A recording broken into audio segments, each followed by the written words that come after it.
Auzubillahiminash-shaytanir-rajim. Bismillahir-rahmanir-rahim. Assalamualaikum. My name is Musarrat and you are watching 5Ws of English Literature. Students, how are you? I hope that you all will be fine. आज के lecture में हम Alexander pope की mock epic poem the rape of the lock के canto 5 को start करेंगे और canto 5 की लाइन नंबर 1 से लेकर 52 की ट्रांसलेशन और एक्सप्लेनेशन करेंगे। प्रीवियस लेक्चर में हमने पढ़ा कि अम्ब्रियल जब स्प्लिन के केव से वापस हैम्पटन कोर्ट में आता है तो बेलिंडा को थेलिस्ट्रिस के बाजू में देखता है। बेलिंडा परेशान हाल है, उसकी आंखें उदास, उसके बाल खुले हुए हैं। इसके बाद अम्ब्रियल वो बैग जो वो स्प्लिन के केव से लेकर आता है वो बेलिंडा और थेलिस्ट्रिस के सर पर पोर कर देता है, जिससे दोनों के सर पर वो एंगर और वो जो रेज है जो बैग में है वो उनके सर पर इशू हो जाता है। इसके बाद थेलिस्ट्रिस उसका जो लवर है सर प्लूम वो बैरन से रिक्वेस्ट करते हैं कि बेलिंडा की बालों की लट को वापस कर दे, लेकिन बैरन बालों की लट वापस करने से इनकार कर देता है। इसके बाद अम्ब्रियल वो स्मॉल ग्लास बॉटल जिसमें सॉरो और ग्रीफ है वो बेलिंडा के सर पर पोर करता है, जिससे बेलिंडा का एंगर जो है वो ग्रीफ में चेंज हो जाता है। इसके बाद बेलिंडा बैरन से कहती है कि क्योंकि अब उसने उसके बालों की एक लट काट ली है, इससे उसकी खूबसूरती ख़त्म हो चुकी है, इसलिए वो उसके दूसरे बालों की लट भी काट दे, क्योंकि वो ज़्यादा खूबसूरत नहीं रही, पब्लिक में एज अ मोर ब्यूटीफुल अपने आप को प्रेजेंट नहीं कर सकती, शो नहीं कर सकती। इसके साथ वो बैरन से रिक्वेस्ट करती है कि उसके बालों की लट वापस कर दे, लेकिन बैरन बालों की लट वापस करने से इनकार कर देता है। इसके बाद आज का लेक्चर स्टार्ट करते हैं। कैंटो है 5 line number 1। She said, the beating audience melt in tears, but fate and Jove had stopped the Baron's ears. She said, Belinda ने कहा, the beating audience melt in tears. वहाँ पे जो audience थी वो सारी जो थी वो आंसुओं में पिघल कर रह गई। But fate and Jove had stopped the Baron's ears. लेकिन फेट और जोव ने बैरन के कानों को स्टॉप यानी बंद कर दिया था। Jove, Zeus or Jupiter, the king of the Greek and Roman gods. She said, Belinda ने जो अपना टेयरफुल लैमेंट था उसको फिनिश किया, जिसको सुनकर हैम्पटन कोर्ट में जो तमाम लोग थे उनकी आंखों में आंसू आ गए। कोई शख्स भी ऐसा ना था जिसकी आंखें जो थी वो खुश्क रही हों, यानी सबकी आंखों में आंसू आ गए। बेलिंडा ने जिस तरीके से वो अपनी टेयरफुल लैमेंट की थी, बैरन से रिक्वेस्ट की थी, लेकिन फेट और जोव ने बैरन के कानों को बंद कर दिया था। अब फेट डेस्टिनी किस्मत को कहते हैं और जोव जो हैं वो हैं जिनको हम यूस या जुपिटर के नाम से जानते हैं, जो कि ग्रीक और रोमन गॉड्स के किंग हैं। अब अलेक्जेंडर पोप ने ये दिखाने के लिए कि बैरन ने बेलिंडा की रिक्वेस्ट को एक्सेप्ट नहीं किया और वो अनमूव रहा, यहाँ पर एक एलुजन यूज़ किया है वर्जिल की एनियड की बुक 4 में। जोव यानी यूस ने ट्रोजन हीरो एनियस को फोर्स किया था कि वह अपनी लवर डिडो की बात ना सुने और उसने उसको अपनी लवर की बात सुनने से रोक दिया था। तो इसी कॉन्टेक्स्ट में अलेक्जेंडर पोप ने कहा है कि बैरन के जो कान है उसको भी फेट और जोव ने बेलिंडा की बात सुनने से रोक दिया था, यानी उसने बेलिंडा की बालों की लट वापस करने से इनकार कर दिया था।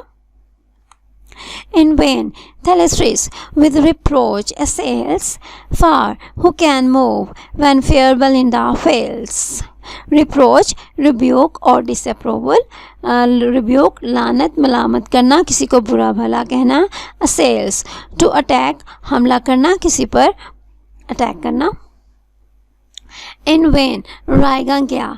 थेलिस्ट्रिस विद रिप्रोच असेल्स, थेलिस्ट्रिस ने रिब्यूक के साथ लानत और मलामत के साथ जो अटैक किया था यानी बैरन पर जो हमला किया था वो रायगा गया, वो यूजलेस हो गया। For who can move when fair Belinda fails, जब ब्यूटीफुल बेलिंडा जो वो फेल होगी यानी वो बैरन से अपनी बालों की लट वापस नहीं ले सकी, बैरन पर ब्यूटीफुल बेलिंडा के टेयर्स का कोई असर नहीं हुआ, तो बैरन को कौन मजबूर कर सकता है कि वो बेलिंडा के अलावा किसी और की बात सुने। Not half so fixed, the Trojan could remain, while Anna begged and Dido raged in vain. Dido, lover of Trojan hero Aeneas, in book 4 of Virgil's Aeneid. Anna, Dido's sister, not half, आधा भी नहीं था, so fixed, इस तरह से जमा हुआ, अपनी मजबूती पर जुड़ा हुआ। The Trojan could remain, जो ट्रोजन हीरो था वो अपनी जगह पर जिस तरह से मजबूती से जमा हुआ था वो आधा भी नहीं था। इसके मुकाबले में किसके मुकाबले में? बैरन की फिक्सेशन के मुकाबले में, यानी बैरन जो बालों की लट को वापस करने से इनकार कर रहा है। उसकी फिक्सेशन ट्रोजन हीरो, उसकी फिक्सेशन के मुकाबले में ट्रोजन हीरो की जो फिक्सेशन है उसकी मजबूती जो है वो बैरन के मुकाबले में आधी भी नहीं थी। वाइल एना बैक, जब एना ने बैक किया था तो उससे रिक्वेस्ट की थी, एंड डिडो रेज्ड इन वेन, और डिडो का जो एंगर, डिडो का जो रेज था वो यूजलेस हो गया था, रायगा हो गया था। अब अगेन यहाँ पर अलेक्जेंडर पोप जो हैं वो अलूजन यूज़ कर रहे हैं। वर्जिल की बुक एनियड की बुक 4 में ट्रोजन हीरो एनियस को उसकी लवर एना और डिडो ने रिक्वेस्ट की थी कि वो कार्थिज को ना छोड़े, लेकिन एना ने उनकी रिक्वेस्ट को एक्सेप्ट नहीं किया था और फिर भी उसने कार्थिज को छोड़ दिया था। और अलेक्जेंडर पोप ने उसी जो इंसिडेंट की तरफ रेफरेंस करते हुए उन्होंने कहा है कि जिस तरह उसने एनियस ने उनकी बात नहीं मानी थी, इसी तरह बैरन भी उनकी बात नहीं मान रहा। और यहाँ पर उसी इंसिडेंट से कंपेयर करते हुए अलेक्जेंडर पोप ने एनियस की जगह पर बैरन को यूज़ किया है और बेलिंडा को डिडो की जगह पर रिप्रेजेंट किया है और थेलिस्टिस को एना की जगह पर रिप्रेजेंट किया है। लेकिन हम यहाँ पर ये देखेंगे कि इस रेफरेंस की तरफ जो है ना, इस एलूजन को यूज़ करते हुए अलेक्जेंडर पोप ने मोक एपिक का जो एपिक की जो मोकरी है उसके एलिमेंट को यूज़ किया है, क्योंकि हम देख सकते हैं कि एपिक में जो एपिक सिनेरियो था ट्रोजन हीरो का और एना और डिडो का जो था वो हाई स्टेक लेवल का था, उनका जो कास्ट था वो हाई स्टेक था, उनका हायर कॉस्ट था। लेकिन यहाँ पर जो अलेक्जेंडर पोप ने इनके इस रेफरेंस को यूज़ किया है तो बालों की लट काटने के मामूली से वाक़े के लिए उन्होंने ये एपिक के सिनेरियो को यूज़ किया है। तो हम कह सकते हैं कि एक छोटी सी चीज़ के लिए उन्होंने एपिक का जो हाई स्टेक लेवल रेफरेंस है वो यूज़ किया है। Then grave Clarissa graceful waved her fan. Silence ensued, and thus the nymph began. Ensued to result वाक्य होना, किस चीज़ का, रूनमा होना। Then grave Clarissa, Clarissa जो एक ग्रेव सीरियस गर्ल है, उसने ग्रेसफुल वे में वेव्ड हर फैन, अपना जो फ़ैन है उसको वेव किया। साइलेंस इंस्यूड, जब उसने अपने फ़ैन को वेव किया तो हर तरफ खामोशी हो गई। एंड दस द निम्फ बिगेन, और इस तरह से वो बात करना शुरू हुई, यानी जो क्लैरिसा है इस तरह से बात करना उसने शुरू की। Say, why are beauties praised and honored most? The wise man's passion and the vain man's toast. Why decked with all that land and sea afford? Why angels called, the angel-like adored? Say, कहो क्यों, Why are beauties praised, क्यों खूबसूरती की इतनी ज़्यादा तारीफ़ की जाती है। एंड ऑनर्ड मोस्ट, क्यों खूबसूरती को इतने ज़्यादा तारीफ़ की जाती है और उसको इतनी ज़्यादा उसको ऑनर दी जाती है। The wise man's passions and the vain man's toast, और क्यों जो वाइज मैन हैं उनके पैशन और जो मैंस के जो टोस्ट होते हैं वो उनके जो टोस्ट इतने यूज़लेस हो जाते हैं। वाइज मैंस के जो सारे पैशन हैं वो सारे ब्यूटीज़ के लिए होते हैं। Why decked with all that land and sea afford, और क्यों इन ब्यूटीज़ को जो गर्ल्स की ब्यूटी होती है उनको उन तमाम चीज़ों के साथ उन तमाम चीज़ों के साथ डेकोरेट किया जाता है। डेकोरेट करने को कहते हैं, जो कि लैंड एंड सी जो कि ज़मीन और समंदर में होती हैं उन सब चीज़ों के साथ ब्यूटी को डेकोरेट किया जाता है। Why angels called and angel like adored, और क्यों गर्ल्स को एंजल्स कहा जाता है और उनको एंजल्स की तरह उनकी वर्शिप की जाती है। अडोर वर्शिप करने को कहते हैं। Why round our coaches crowd the white gloved books? Why bows the side box from its inmost rows? Bows to bend forward, आगे की तरफ झुकना, झुककर सलाम करना। क्लैरिसा कह रही है कि why round our coaches crowd the white gloved books, क्यों हमारी जो कोचेस हैं यानी ब्यूटीफुल गर्ल्स की जो कोचेस हैं उनके अराउंड में द वाइट ग्लव्स बॉक्स, वो ऐसे नौजवान जिन्होंने वाइट ग्लव्स पहने होते हैं उनका क्राउड होता है. Why bows the side box from its inmost rose.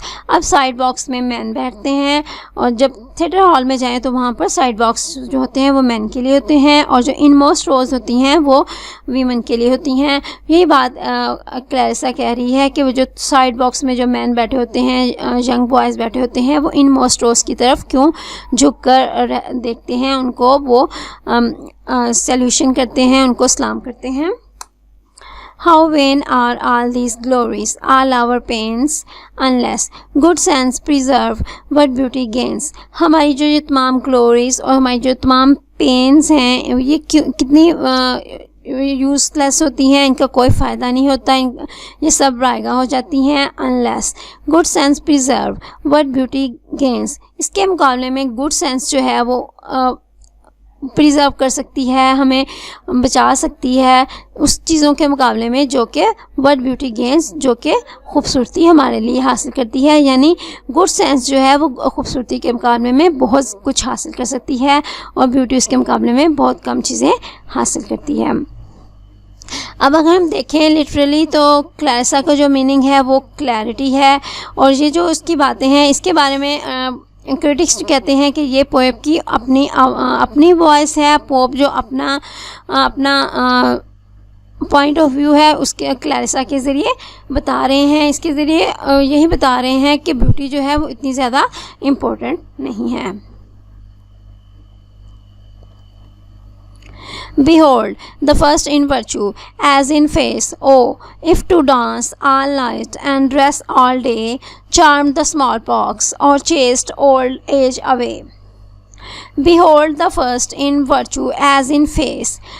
Clarissa कहती है कि हमें जैसे कि हम फेस को सबसे पहले रखते हैं, हमें चाहिए कि हम वर्चू को भी सबसे पहले रखें, जो नेकी है उसको भी फर्स्ट प्लेस पे रखें, उसको भी अहमियत दें. ओ अगर ऐसा हो सके, if two dance all night, कि हम सारी रात डांस करें, एंड ड्रेस ऑल डे, और तमाम दिन अच्छे अच्छे कपड़े पहने, तो ऐसा करने से हम स्मॉल पॉक्स को चार्म कर सकते हैं, यानी स्मॉल पॉक्स को हम ख़त्म कर सकें. And chased old age away, और जो ओल्ड एज है उसको हम उसको पीछा कर सकें, यानी ओल्ड एज को हम एक तरफ रख सकें, उसको ख़त्म कर दें. तो हम ऐसा ही करते रहते हैं. यानी अगर हम सारा दिन डांस भी करें और सारा दिन अच्छे कपड़े पहने तो हम कुछ भी नहीं कर सकते. इन चीज़ों का कोई फ़ायदा नहीं होता कि हम ना ही स्मॉल पॉक्स को हम बीट कर सकते हैं और ना ही इन चीज़ों के साथ हम ओल्ड एज को ख़त्म कर सकते हैं. Who would not scorn what housewife's cares produce, और who would learn one earthly thing of use. अगर अगर लेबर करने से, मेहनत करने से ये सारी चीज़ें ख़त्म हो सकती हैं, तो जो हाउस वाइफ्स की जो उनकी मेहनतें हैं, जिनकी चीज़ों से, उनकी मेहनतों से जो चीज़ें पैदा होती हैं, तो उनसे कोई भी नफ़रत नहीं करेगा. और कोई भी जो अर्थली थिंग्स हैं, उनको अर्थली चीज़ें हैं, ज़मीन की जो चीज़ें हैं, उनको वो सीखना पसंद नहीं करेगा. To patch nay ogle might become a saint, nor could it sure be such a sin to paint. Ogle aside glance, तिरछी नज़र से देखना. पैच पीसीज ऑफ क्लॉथ के जो पीसीज हैं उनको पैच कहते हैं. क्लैरिसा कह रही है कि ना ही हमने फेसिस पे जो सिल्क के पीसीज अप्लाई करते हैं उससे कुछ हो सकता है, नए ओगल, और ना ही साइड ग्लांसेस से, किसी को तिरछी नज़र देखने से माइट बिकम ए सेंट, कोई भी सेंट नहीं बन सकता.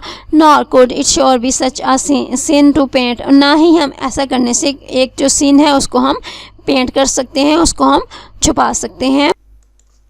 But since, alas, frail beauty must decay, curled or uncurled, since locks will turn to grey, since painted or not painted, all shall fade, and she who scorns a man must die a maid, frail, delicate, नर्मो-नाजुक, infirm, weak, कमज़ोर. decay, to wither, मुरझा जाना. fade, to perish, ख़त्म हो जाना. Clarissa कहती है alas अफसोस, frail beauty must decay, जो नर्म और नाजुक ब्यूटी है वो एक दिन ख़त्म हो जाएगी, मुरझा जाएगी, जो उसकी एक्सलेंस है वो लूज़ कर देगी। कर्ल्ड और uncurled, since locks will turn to grey, जो है बालों की लटें हैं चाहे वो कर्ल्ड हों या अनकर्ल्ड हों, उनको कर्ल ना किया हो वो एक ना एक दिन ग्रे हो जाएंगी, यानी बाल सफ़ेद हो जाएंगे चाहे उनको कर्ल किया हो या ना किया हो। Since painted or not painted all shall fade, और चाहे ऐसे फेसेस जिनको मेकअप किया हो या ना किया हो वो भी एक दिन अपना कलर खो देंगे, यानी उनकी जो रंगत है वो मुरझा जाएगी। And she who scorns a man, और ऐसी गर्ल्स जो आदमियों से नफरत करती हैं उनको अनमैरिड ही मरना पड़ेगा। क्लैरिसा कहती है ब्यूटी जो है ये इफेमेरल है, एक ना एक दिन इसको ख़त्म हो जाना है। जो डिके है वो हर बॉडी का वेट करती है, every all bodies have to meet decay, और एक ना एक दिन ये खूबसूरती जो है वो ख़त्म हो जाएगी। What then remains but well our power to use and keep good humor still whatever we lose, और लेकिन जब हमारी खूबसूरती ख़त्म हो जाएगी तो उस पर हमारे पास क्या रह जाएगा, जो हमारी इनर पावर है, जो हमारी इनर ब्यूटी है, हम उसी को यूज़ कर सकेंगे। And keep good humour still whatever we lose, और जो कुछ हमने खो दिया होगा यानी हमारी जो खूबसूरती खो चुकी होगी, जो हमारी गुड ह्यूमर है वो उसको महफूज रखेगी, हम अपने गुड ह्यूमर को यूज़ करते हुए हर चीज़ को हासिल कर सकेंगे। And trust me dear, good humor can prevail when airs and flights and screams and scolding fail. Prevail, to be in force, ताकत में होना, to succeed, फतह हासिल करना, गालिब आ जाना। Scolding, to find fault, किसी में नकाइस ढूंढना, किसी के नकाइस को सबके सामने लेके आना। And trust me dear, और मेरा trust me dear, और मेरा एतबार करो dear, good humor can prevail, जो good humor है ये succeed हासिल कर सकती, विक्ट्री हासिल कर सकती है, किसी भी चीज़ पर गालिब आ सकती है। When airs and flights and screams and scolding fail, जो जब हमारी जो गर्ल्स की स्क्रीम्स हैं यानी जो इनकी चीखें हैं, जो हमारी स्कॉल्डिंग है, जो हम किसी में नुक्स निकालते हैं, किसी से नफ़रत करते हैं, जब ये सारी जो बातें हैं ये नाकाम हो जाती हैं तो हमारी जो गुड ह्यूमर है वो सक्सेस हासिल कर सकती है, किसी भी चीज़ पर ये गालिब आ सकती है। उसी वक्त हमारा गुड ह्यूमर जो है हमें फतह दिला सकता है। Beauty is in vain their pretty eyes may roll, charms strike the side but merit wins the soul, जो ब्यूटीज़ है, जो ब्यूटीफुल गर्ल्स हैं वो अपनी जो प्रीटी आइज़ हैं उनको जो घुमाती हैं, अपनी आँखों को इधर उधर करती हैं, वो सारी वेन हो जाती हैं, यूज़लेस हो जाती हैं, उनका कोई फ़ायदा नहीं होता। क्योंकि चार्म्स स्ट्राइक द साइड, क्योंकि जो खूबसूरती है ये सिर्फ आँखों से टकराती है, सिर्फ आँखों पर असरअंदाज होती है।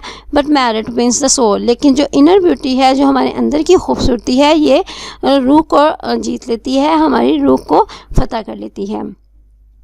अब ये जो एंड वाली लाइन है ये ऑफ्ट कोटेड लाइन है, ये बहुत ज़्यादा कोट की जाती है। इन सारी इन लाइंस में जो क्लैरिसा ने कहा है, इन लाइंस की सारी जो समरी है यही है कि जो ब्यूटी है ये टेम्पररी है, नॉट लास्टिंग है, उसके मुकाबले में जो इनर ब्यूटी है वो हमेशा रहने वाली है, परमानेंट है। इन लाइंस के बारे में क्रिटिक्स जो हैं वो मोर देन 300 ईयर्स से ज़्यादा डिबेट कर रहे हैं कि अलेक्जेंडर पोप ने ये लाइंस जो हैं ये क्लैरिसा को क्यों दी, क्योंकि ये पहले ये स्पीच जो थी वो अलेक्जेंडर पोप ने ऐड नहीं की थी, ये 1712 के एडिशन में अलेक्जेंडर पोप ने ऐड की थी। और इन लाइंस को ऐड करने से अलेक्जेंडर पोप का जो रीज़न थी वो यही थी कि वो इस पोएम का जो मोरल था वो सबको बताना चाहते थे कि ब्यूटी जो है ये नॉट लास्टिंग है, इसका कोई मकसद इसका जो है ना इसको हम इतने ज़्यादा इम्पोर्टेंट नहीं दे सकते। लेकिन क्रिटिक्स इस बात पर डिबेट कर रहे हैं कि अलेक्जेंडर पोप ने क्लैरिसा को ये लाइंस क्यों दी, क्योंकि क्लैरिसा वही है जिसने बैरन को बालों की लट काटने के लिए सीजर दी थी। हो सकता है क्लैरिसा को अलेक्जेंडर पोप ने ये स्पीच इसलिए दी हो कि क्लैरिसा अपने जो इस एक्शन को है वो जस्टिफाई करना चाहती हो कि क्योंकि उसने बालों की लट काटने के लिए बैरन को सीज़र इसलिए दी थी कि ब्यूटी की जो है वो इतनी ज़्यादा अहमियत नहीं है, इसलिए उसने बालों की लट काटने के लिए बैरन को ये सीज़र प्रोवाइड की थी। So spoke the dame, but no applause ensued. Belinda frowned. Thalestris called her prude. Dame, a woman of rank. Applause, to praise, तारीफ करना. Frowned, to knit brows, to look stern, to knit brows अब्रू चढ़ाना, त्योड़ी चढ़ाना, to look stern नाज गुस्से से देखना। जो क्लैरिसा है उसने अपनी बात ख़त्म की, बट नो अप्लॉज इंस्यूड, लेकिन उसकी जो बात है उसको सुनकर किसी ने भी उसकी तारीफ़ नहीं की, यानी उसकी बात को किसी ने भी पसंद नहीं किया।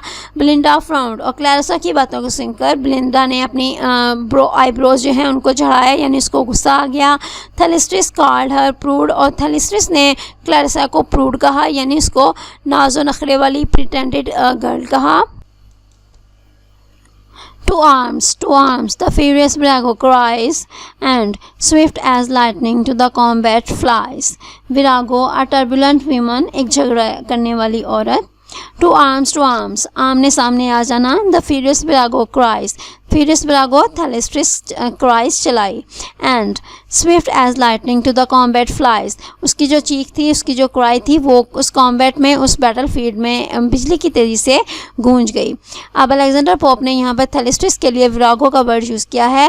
विरागो लैटिन वर्ड है that is used for a woman who fights like a man, यानी ऐसी औरत जो आदमियों की तरह जंग करती है, झगड़ा करने वाली औरत है, उसको विरागो कहा जाता है लैटिन में।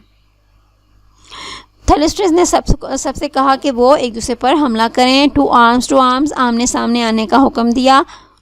आल साइड्स इन पार्टीज़, जो तो पार्टीज़ की दोनों साइडें थी, यानी एक तरफ बैरन की जो साइड थी वो, और एक तरफ बिलिंडा की जो साइड थी। एंड बिगन द अटैक, उन्होंने एक दूसरे पर हमला शुरू कर दिया।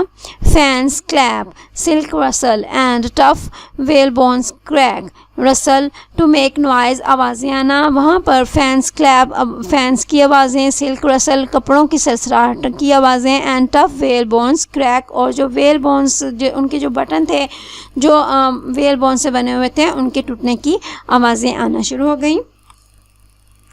Heroes and heroines shouts confusedly rise, and bass and treble voices strike the skies. Heroes and heroines, वहाँ पे जो गर्ल्स थी, जो बॉयज़ थी, उनकी जो चीखें थी वो उनकी जो कंफ्यूज चीखें थी वो उठना शुरू हो गई, उनकी आवाज़ें आना शुरू हो गई। And bass and treble voices strike the sky. bass deep sounding, उनकी जो गहरी भारी आवाज़ें थी, और जो treble voices थी, उनकी जो डबल ट्रिपल जो वॉइसेस थी वो आसमानों तक जाना शुरू हो गई, आसमान से टकराना शुरू हो गई। No common weapons in their hands are found, उनके हाथों में आम हथियार नहीं पाए जाते थे।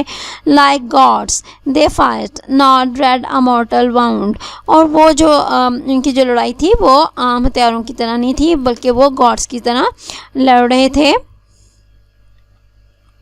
So when bold Homer makes the gods engage and heavenly breasts with human passions rage. अब अगेन अलेक्जेंडर पोप यहाँ पर एपिक पैराडाइम को फॉलो कर रहे हैं। जब होमर की इलियड में गॉड्स की जो बैटल थी, उनकी जो लड़ाई थी, उसको कंपेयर कर रहे हैं इस लड़ाई से, और वो कह रहे हैं कि जब गॉड्स जो थे वो आमने सामने हो गए थे ट्रोजन वार में, उसी को रेफरेंस करते हुए अलेक्जेंडर पोप कह रहे हैं कि जो हेवनली ब्रेस्ट्स हैं वो ह्यूमन पेशेंस के साथ, उनमें जो ह्यूमन पेशेंस का जो रेज है वो आ गया था। वहाँ पर ह्यूमन पेशेंस जो थे, ह्यूमन तो जो थे वो ह्यूमन रेज के साथ वो लड़ रहे थे।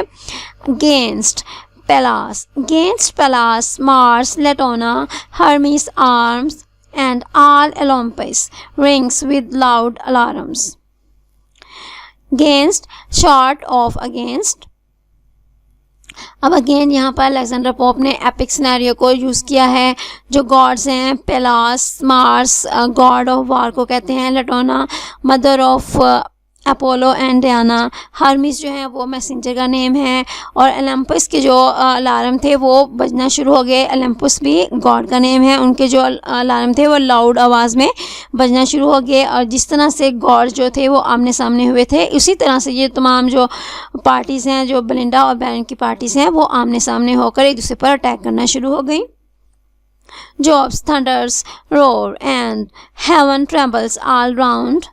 Blue Neptune storms, the billowing deep sound, resound to echo करना, गूंजना, bellowing to roar like a bull, bull की तरह रोर करना, चीखना, चलाना। और वहाँ पर जो जॉब का जो थंडर था वो गूंजना शुरू हो गया, वहाँ पर उसकी आवाज़ें आना शुरू हो गई। जॉब जो है वो यूज़ को कहते हैं। हेवन्स ट्रैम्पल्स ऑल राउंड, और जो हेवन है उनकी जो उनकी आवाज़ों से जो हेवन है वो ट्रैम्बल करना शुरू हो गया, आसमान कांपना शुरू हो गए। Blue Neptune storms the bellowing deep resound, और वहाँ पर जो ब्लू नेपच्यून के स्टॉर्म हैं और जो बुल लाइक जो साउंड्स हैं वो हर तरफ इको करने लग गई। अर्थ शेक्स हर नोटिंग टावर्स, जो ज़मीन है उसने अपने टावर्स को हिलाना शुरू कर दिया। The ground gives away and the pale ghost start at the flash of day, वहाँ पर जो पेल गोस्ट थे उन्होंने दिन की रोशनी में नज़र आना शुरू कर दिया, यानी दिन की रोशनी में उस पर लड़ाई होना शुरू हो गई। और वहाँ पर ऐसा लगना शुरू हो गया कि यहाँ पर जो गोस्ट्स हैं वो दिन की रोशनी में चमक रहे हैं। स्टूडेंट्स, यहाँ पर आज का लेक्चर ख़त्म हुआ। अगर आपको आज का लेक्चर पसंद आया हो तो प्लीज़ मेरे चैनल को सब्सक्राइब कीजिए और मेरी वीडियो को अपने फ्रेंड्स के साथ शेयर कीजिए। Till then next lecture, stay connected, stay blessed, take good care of yourselves. अल्लाह हाफिज़।